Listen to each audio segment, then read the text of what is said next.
എപ്പിസോഡിന്റെ തുടക്കത്തിൽ നമ്മൾ കാണുന്നത് അടുത്ത ദിവസം ഓഫീസിൽ എത്തിക്കഴിയുമ്പോഴാണ് അന്ന് ജിയാങ് ലീവ് ആണെന്ന കാര്യം യുവാൻ അറിയുന്നത്. അവളെന്താ വരാത്തത് എന്ന് ചിന്തിച്ച് അവൻ അവൾക്ക് നീ ഓക്കെ അല്ലേ, കുഴപ്പമൊന്നും ഇല്ലല്ലോ അല്ലേ എന്നൊരു മെസ്സേജ് അയക്കുന്നുണ്ട്. അവളാകട്ടെ ട്രീറ്റ് വെച്ചിട്ടുണ്ടായിരുന്നല്ലോ ചുവാൻ, ആ ട്രീറ്റിന് വേണ്ടി പോയിരിക്കുകയാണ്. കൂടെ ജൂലിയും ഉണ്ട്. ഇവർക്ക് രണ്ടുപേർക്കും ലൊക്കേഷൻ അയച്ചു കൊടുത്ത് എത്താനേയും പറഞ്ഞിരിക്കുകയായിരുന്നു. വന്ന് നിൽക്കുമ്പോൾ വളരെ റിമോട്ടായ ഒരു സ്ഥലം. ഇതിന്റെ ഇവിടെ ഇവൻ വിളിച്ചു വരുത്തിയത് മട്ടില് അവർ വെയിറ്റ് ചെയ്ത് നിൽക്കുമ്പോഴേക്കും ചുവാനും ഡൂലയും അങ്ങോട്ടേക്ക് എത്തുന്നു. ഇതിന്റെ ഇതുപോലൊരു സ്ഥലത്ത് വരാൻ പറഞ്ഞതെന്ന് അവർ തിരക്കുന്നുണ്ട്. ട്രീറ്റ് എന്ന് പറയുമ്പോൾ റെസ്റ്റോറന്റ് കാണണം, അവിടെ പോയി ഫുഡ് കഴിക്കണം എന്നൊക്കെ ഉള്ള രീതിയല്ലേ. പക്ഷെ അതൊന്നും അല്ല, ഇവിടെ ഒന്നുമില്ല. അവർ തിരക്കുമ്പോഴേക്കും ഇവിടെ ഉള്ള നല്ലൊരു മലയുണ്ട്, അത് നമുക്ക് ട്രക്ക് ചെയ്യാം, എന്നിട്ട് മുകളിൽ ചെന്നിട്ട് ഫുഡ് അവിടെ കുക്ക് ചെയ്ത് കഴിക്കാം, നല്ലൊരു എക്സ്പീരിയൻസ് ആയിരിക്കും അതെന്നെല്ലാം ചുവാൻ പറയുമ്പോൾ അത് വളരെ ഔട്ട് ഓഫ് ബോക്സ് തിങ്കിങ് ആണല്ലോ എന്ന മട്ടില് അത് കേട്ട് ജിയാങ്ങും സൂലിയും നിൽക്കാണ്. ട്രീറ്റ് എന്ന് പറയുമ്പോൾ ഏതെങ്കിലും റെസ്റ്റോറന്റിൽ കൊണ്ടുപോയി ഫുഡ് മേടിച്ചു കൊടുക്കുമെന്നാണ് അവർ വിചാരിച്ചത്. പക്ഷെ നല്ലൊരു ആംബിയൻസിൽ ഫുഡ് കുക്ക് ചെയ്തിരുന്ന് കഴിക്കുക എന്നതായിരുന്നു അവന്റെ പ്ലാൻ എന്ന് ഇപ്പോഴാണ് അവർ അറിയുന്നത്. അങ്ങനെ അവർ ആ മലയൊക്കെ കയറി അവിടെ കുക്ക് ചെയ്യാൻ സ്റ്റാർട്ട് ചെയ്യുന്നുണ്ട്. ആക്ച്വലി ചുവാനും കുക്കിംഗ് ഒന്നും അറിയില്ല, അതുകൊണ്ട് കുക്കിംഗ് അറിയാത്ത ഒരാള്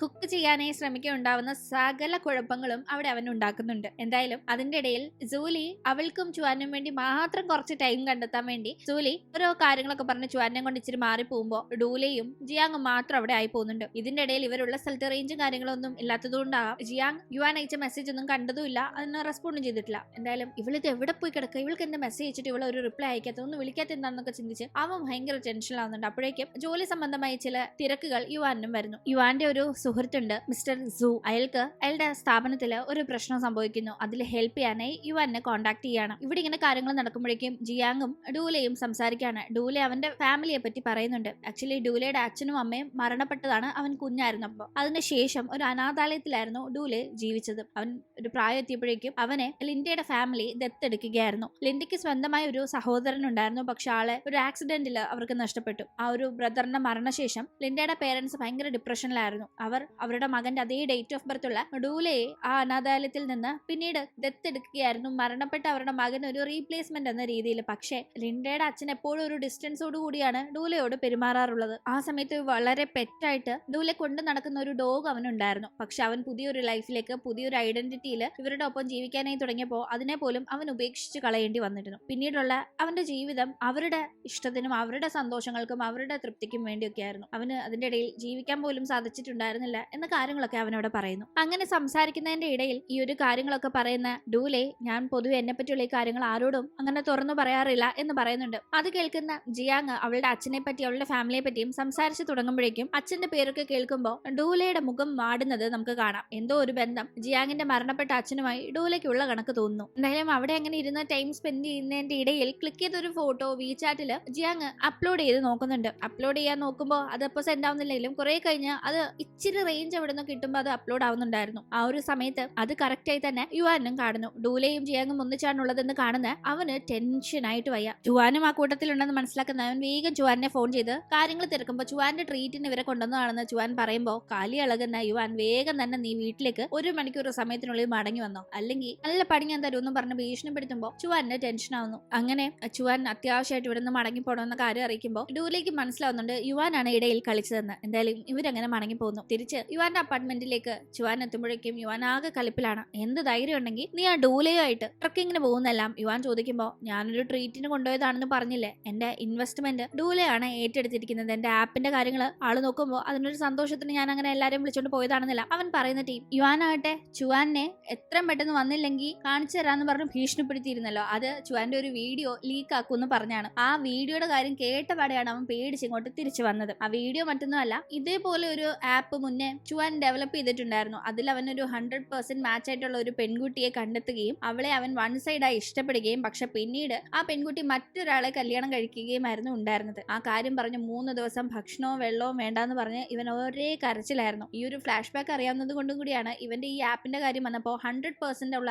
ആളുകൾക്ക് മാത്രമേ ഡേറ്റ് ചെയ്യാനൊരു അവസരം എന്ന രീതിക്കൊന്നും സെറ്റ് ആവില്ല, കുറച്ചുകൂടെ ഇത് മാറ്റണം തിരുത്തണം എന്നൊക്കെ യുവാൻ ഐഡിയ പറഞ്ഞത്. എങ്കിലും അന്ന് ഇവൻ പ്രണയനൈരാശ്യത്തിലിരുന്ന് കരഞ്ഞോണ്ടിരുന്ന വീഡിയോ യുവാൻ ഷൂട്ട് ചെയ്തിരുന്നു. അത് പറഞ്ഞ് യുവാൻ ഭീഷണിപ്പെടുത്തിയത് വർക്കൗട്ടായി. ഇപ്പതേ ചുവാനായിട്ട് യുവാനോട് ഡൂലയും കൂട്ടിക്കൊണ്ട് പോയാല് യുവാൻ എന്താ ഇത്ര പ്രശ്നം, ഇനി ജിയാങ്ങും ഡൂലയും എന്നിങ്ങനെ പറഞ്ഞു വരുമ്പോഴേക്കും അതൊന്നും കംപ്ലീറ്റ് ചെയ്യാതെ അവൻ അല്ല അവരെന്നെ ഹെൽപ്പ് ചെയ്യുന്നതിന്റെ കണ്ണുകടിയാണോ യുവാൻ എന്നെല്ലാം അവൻ ദേഷ്യപ്പെടുന്നു. അത് കേൾക്കുന്നവനും അതെ അവര് നിന്നെ ഹെൽപ്പ് ചെയ്യുന്നതിന്റെ കണ്ണുകടി തന്നെയാ, നീ അങ്ങനെ തന്നെ വിചാരിച്ചു എന്ന് പറയുന്നു. ആക്ച്വലി അവർ തമ്മിൽ അടുക്കുമോ എന്ന പേടിയാണ് എന്നത് അവൻ അവിടെ വെളിപ്പെടുത്തുന്നില്ല. ഇതേ ടീം ഡൂലെ തിരിച്ചെത്തി ഭയങ്കര അപ്സെറ്റ് ആയിരിക്കാണ്. അവൻ ജിയാങ്ങിന്റെ അച്ഛന്റെ കാര്യങ്ങൾ തന്നെ ഇങ്ങനെ ആലോചിക്കുന്നു. ജിയാങ്ങിന്റെ അച്ഛന്റെ മരണം അദ്ദേഹത്തിന്റെ ബിസിനസ് തകർച്ചയുമായി ബന്ധപ്പെട്ട് സംഭവിച്ച ഒരു കാര്യമായിരുന്നു. ആ ഒരു മരണത്തില് നമ്മുടെ കമ്പനിക്ക് പങ്കുണ്ടോന്ന് ഇത് ജിയാങ്ങിന്റെ അച്ഛനാണെന്ന് അറിഞ്ഞുകൊണ്ടല്ലെങ്കിലും അന്ന് ഇതുപോലെ ഒരു ബിസിനസ്സുകാരൻ ഇവരുമൊക്കെ ആയിട്ടുള്ള ഒരു ബിസിനസ് ഡീലിംഗിന്റെ ഭാഗമായി മരിച്ചു എന്ന രീതിക്ക് ഡൂലെ അപ്സെറ്റ് ആയപ്പോ ഇതൊന്നും നമ്മുടെ കുഴപ്പമല്ല, ഇതാ MHന്റെ കുഴപ്പമാണ്, അവരുടെ തലയിലെ ഈ ഒരു മരണത്തിന്റെ ഉത്തരവാദിത്തം വരത്തുള്ളൂ, നമുക്ക് ഇതിലൊന്നും ബന്ധമില്ലാന്ന് ലിൻഡ അവനോട് പറഞ്ഞിട്ടുണ്ടായിരുന്നു. ഇപ്പൊ ആ കാര്യങ്ങൾ ഓർത്തവൻ ജിയാങ്ങിന്റെ അച്ഛന്റെ മരണത്തിന് ഞാൻ ഭാഗമായിരുന്ന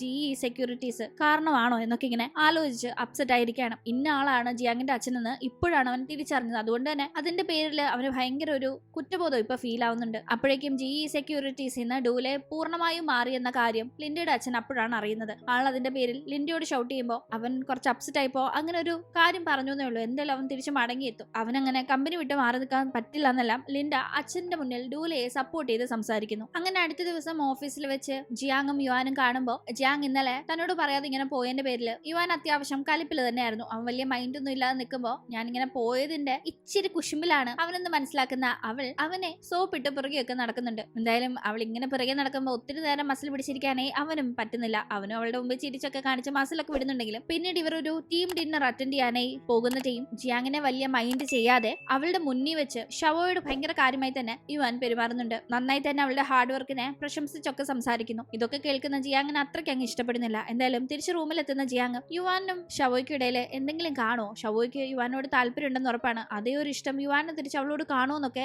ആകെ കൺഫ്യൂസ്ഡ് ആയിരുന്നു. എന്നോട് ഭയങ്കര കാര്യമായിട്ടാണ് യുവാൻ പെരുമാറുന്നത്, അവൻ അതേപോലെ കാര്യമായിട്ടാണോ ഷവോയോടും പെരുമാറുന്നതെന്നൊക്കെ അവളിങ്ങനെ ചിന്തിച്ച് ഓൺലൈനിൽ അതായത് ആ ഒരു ആപ്പിലൂടെ ഒരാളുമായിട്ട് അവൾ ചാറ്റ് ചെയ്യുന്നുണ്ടായിരുന്നല്ലോ, അത് നമ്മുടെ യുവാൻ തന്നെയാണ്. അത് പക്ഷേ ജിയാങ്ങിന് അറിയില്ല. അവളാകട്ടെ എന്നോട് ഭയങ്കര കാര്യമായിട്ട് പെരുമാറുന്ന ഒരു പയ്യൻ മറ്റൊരാളോടും അതേപോലെ കാര്യമായിട്ട് പെരുമാറുന്ന കണക്ക് എനിക്ക് തോന്നുന്നു. അവനപ്പോ ആരോടായിരിക്കും താല്പര്യം എങ്ങനെ ഒന്ന് കൺഫേം ചെയ്യാന്നൊക്കെ ചോദിക്കുമ്പോൾ അപ്പോൾ നിനക്ക് ആ പയ്യനോട് എന്താ പ്രണയം വല്ലതും ഉണ്ടോ, അതുകൊണ്ടാണോ ആ പയ്യൻ ആരോടാണ് ഇത്രയും കാര്യമായിട്ട് പെരുമാറുന്നത് എന്നൊക്കെ ഓർത്ത് ടെൻഷൻ ആവുന്നതെന്നെല്ലാം യുവാൻ തിരക്കുമ്പോ പിന്നെ എനിക്കങ്ങനെ ആരോടും ഇഷ്ടമൊന്നും ഇല്ലാന്ന് ആകെ അത് കേൾക്കുമ്പോ കലിപ്പാവുന്നവൾ ഫോണൊക്കെ എടുത്ത് ഇങ്ങനെ കട്ടിലേക്ക് എറിയുന്നുണ്ട്. എനിക്ക് യുവാനൊന്നും ഇഷ്ടമല്ല, ഞാൻ പക്ഷെ ഇഷ്ടമല്ലെങ്കിൽ പിന്നെ അവനെ പറ്റി എന്തിനിങ്ങനെ കാട് കയറി ചിന്തിക്കുന്നത്? ഇല്ല, എനിക്ക് ഒരു രീതിക്കും അവൻ അങ്ങനെ ഇഷ്ടപ്പെടാൻ സാധിക്കില്ല എന്ന് അവൾ അവളോട് തന്നെ പറഞ്ഞുകൊണ്ടിരിക്കുകയാണ്. അങ്ങനെ പിന്നീട് നമ്മൾ കാണുന്നത് ജിയാങ്ങിന്റെ ബെഡിന്റെ സൈഡിലുള്ള ഒരു ടേബിൾ ആണ്. ആ ടേബിളിൽ ഒരു റുബിക്സ് ക്യൂബ് ഉണ്ട്. അവൾ കൊച്ചുനാളിൽ ഉപയോഗിച്ചിരുന്ന റുബിക്സ് ക്യൂബ് യുവാൻ സൂക്ഷിച്ചു വെച്ചിരുന്നത് അവൾ അപ്പാർട്ട്മെന്റിൽ പോയപ്പോൾ എടുത്തോണ്ട് വന്നിരുന്നു. അതാണ് ഇപ്പോൾ അവൾ അവിടെ വെച്ചിരിക്കുന്നത്. അതിലാകട്ടെ യുവാൻ അവളുടെ ഒരു ചെറിയ ചിത്രവും വരച്ചു വെച്ചിട്ടുണ്ടായിരുന്നു. അതിലേക്ക് തന്നെ നോക്കിക്കിടന്ന് അവൾ ഉറങ്ങാണ്. രാവിലെ എണ്ണിക്കുമ്പോൾ ആദ്യം കാണാനും ഉറങ്ങുമ്പോൾ അവസാനം കാണാനുമായിട്ടാണ് അവൾ ഇത് അടുത്ത് തന്നെ വെച്ചിരിക്കുന്നത്. അങ്ങനെ അടുത്ത ദിവസം രാവിലെ ഉറക്കമുണ്ടായിരുന്ന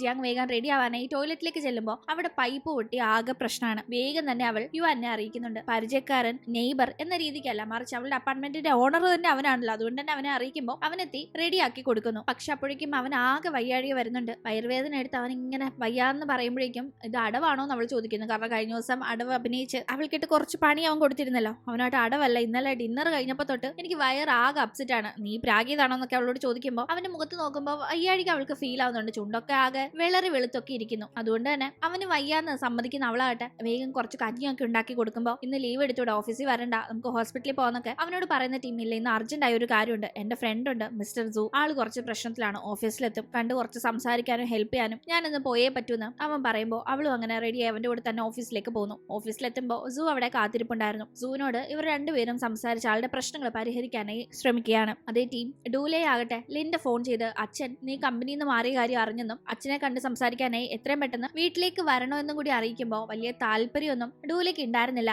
അങ്ങോട്ടേക്ക് ചെന്ന് കണ്ട് സംസാരിക്കാനായി. പക്ഷെ അവൻ വരാമെന്ന് സമ്മതിക്കുകയാണ്. അങ്ങനെ MHല് ഒരു മീറ്റിംഗ് നടക്കുകയാണ്. മിസ്റ്റർ സൂവിന് വേണ്ടിയുള്ള ഒരു മീറ്റിംഗ് ആയിരുന്നു അത്. മീറ്റിംഗില് കാര്യങ്ങൾ നല്ല രീതിയിൽ കംപ്ലീറ്റ് ചെയ്യാനായി ജിയാങ്ങിനും യുവാനും മിസ്റ്റർ സൂവിനും ഒക്കെ സാധിക്കുന്നുണ്ടെങ്കിലും മീറ്റിംഗ് കഴിയുമ്പോഴേക്കും യുവാൻ ആകെ വയ്യാണ്ട് ആവുകയാണ്. വേഗം തന്നെ അവൾ ഹോസ്പിറ്റലിലേക്ക് എത്തിക്കുന്നു. തുടർന്ന് ഡോക്ടർ പരിശോധിക്കുമ്പോൾ അപ്പൻഡിക്സ് ഓപ്പറേഷൻ എത്രയും പെട്ടെന്ന് നടത്തണമെന്നതാണ് അറിയിക്കുന്നത്. പക്ഷെ സർജറി എന്ന് കേൾക്കുമ്പോൾ യുവാൻ ആകെ പേടി. ഡോക്ടർ സർജറി ഒന്നും വേണ്ടെന്ന് പറഞ്ഞ് അവൻ ഉഴപ്പാൻ നോക്കുമ്പോൾ സർജറി ചെയ്തില്ലെങ്കിൽ കൂടുതൽ മോശമാവും ഹെൽത്ത് എന്നെല്ലാം ഡോക്ടർ പറയുമ്പോഴേക്കും വേണ്ട ഡോക്ടർ റിസ്ക് എടുക്കേണ്ട, വേഗം സർജറി ചെയ്തോളാനായി. ജിയാങ് പറയുമ്പോഴേക്കും വൈഫ് പറയുന്ന കേട്ടില്ലേ, സർജറി തന്നെയാ നല്ലതെന്ന് ഡോക്ടർ യുവാനോട് പറയുമ്പോൾ അത് കേട്ട് യുവാന് സന്തോഷാവുന്നുണ്ട്. പക്ഷെ ജിയാങ് വൈഫ് അല്ലാന്ന് പറയാൻ വരുന്നുണ്ടെങ്കിലും യുവാൻ അതിനെ സമ്മതിക്കാതെ അതെ വൈഫ് തന്നെയാണെന്ന് പറഞ്ഞ് അവളെ ചേർത്ത് നിർത്തുന്നു. അങ്ങനെ പുറത്തേക്ക് എത്തുമ്പോൾ എന്തിനാ എന്നെ വൈഫ് എന്ന് ഡോക്ടറിന് മുമ്പിൽ പറഞ്ഞെന്നെല്ലാം അവൾ ചോദിക്കുമ്പോൾ അല്ല പിന്നെന്താ പറയേണ്ടത്, നീ എന്റെ വൈഫ് അല്ല എന്നൊക്കെ പറഞ്ഞു കഴിഞ്ഞാൽ പിന്നെ എന്റെ ഫാമിലിയിൽ നിന്ന് ആരെങ്കിലും വരാതെ ഓപ്പറേഷൻ നടത്താനായിട്ട് അവർ സമ്മതിക്കില്ല. അപ്പൊ പിന്നെ ഇതല്ലേ നല്ലത്, നിനക്കല്ലേ എന്നെ ഓപ്പറേഷൻ ചെയ്യണമെന്ന് ഇത്ര ആഗ്രഹമൊന്നുമല്ല പറയുന്നവൻ. എന്തായാലും എന്നെ ഹോസ്പിറ്റലാക്കിയ കാര്യം വീട്ടിൽ അറിയിച്ചേക്കണേ, പിന്നെ ചുവാനോട് പറയാൻ മറക്കരുത്, അവനാകുമ്പോൾ പെട്ടെന്ന് എത്തും, നിനക്കതൊരു ഹെൽപ്പ് ആയിരിക്കും, പിന്നെ വെൽത്തിന് ഫുഡ് കൊടുക്കാൻ മറക്കരുത്. എന്നോടുള്ള കലിപ്പിന് അവളെ പട്ടിണി കിട്ടക്കില്ലെന്നല്ല ജിയാങ്ങിനോട് ഓപ്പറേഷൻ തിയേറ്ററിലേക്ക് കയറും മുന്നേ യുവാൻ പറയുന്നുണ്ടായിരുന്നു. ഇതൊക്കെ കേൾക്കുന്നവൾ ഇത്രയും കാര്യങ്ങൾ പറഞ്ഞു നീ എന്താ നിന്റെ ATM പാസ്വേഡ് പറയാത്തത്, അത് പറഞ്ഞെങ്കിൽ കുറച്ചുകൂടെ യൂസ് ആയിരുന്നേനല്ല അവൾ കളിയാക്കുമ്പോ വേഗം അവനെ ഓപ്പറേഷൻ തിയേറ്ററിനകത്തേക്ക് കൊണ്ടുപോകാൻ ഈ നേഴ്സ് എത്തുന്നു. അങ്ങനെ പോകുന്ന ടീം അവൻ പാസ്വേഡ് ഉറക്കെ വിളിച്ച് പറയുന്നുണ്ടായിരുന്നു. കൂടാതെ ഇവിടെ തന്നെ ഉണ്ടാവണം, എവിടെയും പോവല്ലേ, ഓപ്പറേഷൻ കഴിയുമ്പോൾ അവൻ ആദ്യം കാണേണ്ടത് അവളെ ആണെന്നും കൂടി പറയുന്നത് കേട്ട് അവൾ ചിരിക്കുന്നു. ഇവിടെ ഇങ്ങനെ കാര്യങ്ങൾ നടക്കുമ്പോഴേക്കും ലിൻഡ വിളിച്ചത് പ്രകാരം അവളുടെ അച്ഛനെ കണ്ട് സംസാരിക്കാനായി ഡൂലെ പോയിട്ടുണ്ടായിരുന്നു. തന്നോട് പറയാതെ ഡൂലെ ഇങ്ങനെ തീരുമാനമെടുത്ത് കമ്പനിയിൽ നിന്ന് മാറി നിന്നത് അച്ഛന് തീരെ ഇഷ്ടപ്പെട്ടിട്ടില്ല. അച്ഛൻ അതിന്റെ പേരിൽ അവനോട് ഷൗട്ട് ചെയ്യുമ്പോൾ ഇത്രയും നാള് ഇയാള് തന്നെ അടക്കി വെച്ചിരിക്കുകയായിരുന്നു, തന്നെ ജീവിക്കാനായി അനുവദിച്ചിട്ടേ ഇല്ലാന്ന്. ദത്തെടുത്ത അന്നു മുതൽ തനിക്കിഷ്ടമുള്ള നായ്ക്കുട്ടിയെ പോലും, താൻ വളരെ പെറ്റായി വളർത്തിയിരുന്ന നായ്ക്കുട്ടിയെ പോലും തന്നിൽ നിന്ന് അകറ്റിയ ദുഷ്ടനാണ് ഇയാളെന്ന കലിപ്പ് ഉള്ളിലുണ്ടായിരുന്ന ഡൂലെ ഇതൊക്കെ കേട്ട് മിണ്ടാതിരിക്കാതെ അയാളോട് തിരിച്ച് ഷൗട്ട് ചെയ്യുന്നു. ഭയങ്കരമായി അവൻ ആ ഷൗട്ട് ചെയ്യുന്ന ടീം മരണപ്പെട്ട നിങ്ങളുടെ മകന് സബ്സ്റ്റിറ്റ്യൂട്ട് ആയിട്ടല്ല ഞാനുള്ളത്, നിങ്ങൾ അങ്ങനെ മനസ്സിൽ കണ്ടു വെച്ചേക്കുന്നെങ്കിലും ഇനി അത് എന്റെ അടുത്ത് നടക്കില്ല എന്നൊക്കെ പറഞ്ഞ് കൊച്ചുനാളിൽ തൊട്ടുണ്ടായിരുന്ന ഫ്രസ്ട്രേഷൻ എല്ലാം അങ്ങ് ഷൗട്ട് ചെയ്യുന്നുണ്ട്. ഇവനീ പറയുന്ന കാര്യങ്ങൾ കേട്ട് ആള് ഭയങ്കര ഷോക്കായി നിൽക്കുമ്പോഴേക്കും ലിൻഡ നിർത്തിടാമെന്ന് പറഞ്ഞ് അവന്റെ കാരണക്കുറ്റിക്ക് അടിച്ച് അവനെ പറഞ്ഞു വിടുന്നു. അവൻ പുറത്തേക്ക് ഇറങ്ങുമ്പോഴേക്കും അവൾ പുറകെ ചെല്ലുന്നുണ്ടെങ്കിലും അവനാകട്ടെ നിങ്ങൾ എന്നെ നിങ്ങളുടെ മരണപ്പെട്ട ആ പയ്യന് പകരം എടുത്തു വളർത്തി എന്നെ ഒരുപാട് പ്രൊട്ടക്ട് ചെയ്യാന്ന് പറഞ്ഞ് ഓവർ കെയർ ചെയ്ത് എന്നെ കൂട്ടിലടച്ച കിളിയെ പോലെ വളർത്തിയിരുന്നത്, എനിക്ക് ഇനി ആ കൂടും വേണ്ട, എനിക്ക് സ്വാതന്ത്ര്യം വേണ്ടത്, എനിക്ക് എന്റേതായ രീതിക്ക് ജീവിക്കണം എന്ന് പറഞ്ഞ് അവൻ പോകുമ്പോ അവൻ പറയുന്നതിൽ കാര്യമുണ്ട്, ശരിയാണ്. അവനെ ടോട്ടലി അവനല്ലാതെ മാറി മറ്റൊരു ഐഡന്റിറ്റിയിൽ വളർത്താനാണ് ഇവർ നോക്കിയത്, അതായത് ലിൻഡയുടെ അച്ഛനും അമ്മയൊക്കെ. പക്ഷെ എന്നും പറഞ്ഞ് അവർക്ക് അവരുടേതായ ചില ന്യായങ്ങളും അതിനുണ്ടായിരുന്നു എന്നതാണ് ലിൻഡയുടെ പക്ഷം. അങ്ങനെ സർജറി കഴിഞ്ഞ് റൂമിലേക്ക് യുവാനെ എത്തിക്കുന്നുണ്ട്. പക്ഷെ അവന് ബോധം തെളിഞ്ഞിട്ടില്ല. ജിയാങ് ആ സമയത്തെല്ലാം അവന് കൂട്ടിയിരിക്കുന്നുണ്ടായിരുന്നു. അവൻ ഉണരാനായി വെയിറ്റ് ചെയ്ത് അവൾ അങ്ങനെ ഇരിക്കുകയാണ്. ഇതേ ടീം ഡൂലെ ആകെ അപ്സെറ്റ് ആണ്. അവന് ജിയാങ്ങിനെ കണ്ട് സംസാരിക്കാനായി ഭയങ്കരമായിട്ട് മനസ്സിലൊരു ആഗ്രഹം വരുന്നുണ്ട്, ഇച്ചിരി ആശ്വാസം കിട്ടും അവളെ കണ്ട് സംസാരിച്ച എന്ന രീതിക്ക്. ശേഷം എന്ത് സംഭവിച്ചു എന്ന് നമുക്ക് അടുത്ത എപ്പിസോഡിലൂടെ കാണാം. ഇന്നത്തെ വീഡിയോ ഇഷ്ടമായാൽ മറക്കാതെ ലൈക്ക് ചെയ്തും ഷെയർ ചെയ്തും സബ്സ്ക്രൈബ് ചെയ്തും സപ്പോർട്ട് ചെയ്യണേ. മൂവി മാനിയ റീക്യാപ്സ് എന്ന നമ്മുടെ ചാനലിൽ ഹെയർസ് എന്ന ഭയങ്കര പോപ്പുലർ ആയിട്ടുള്ള കൊറിയൻ ഡ്രാമയുടെ വീഡിയോ നമ്മൾ അപ്ലോഡ് ചെയ്തിട്ടുണ്ട്. ഒരുപാട് കൂട്ടുകാർ ആ ഒരു ഡ്രാമയുടെ വീഡിയോ അപ്ലോഡ് ചെയ്യണമെന്ന് ആവശ്യപ്പെട്ടിട്ടുണ്ടായിരുന്നു. അപ്പോൾ കണ്ടിട്ടില്ലാത്ത കൂട്ടുകാർ വീഡിയോയുടെ അവസാനം ലിങ്ക് കൊടുത്തിട്ടുണ്ട്, കയറി ഒന്ന് കണ്ട് സപ്പോർട്ട് ചെയ്യണേ. വീണ്ടും പുതിയൊരു എപ്പിസോഡുമായി കണ്ടുമുട്ടും വരെ ബൈ.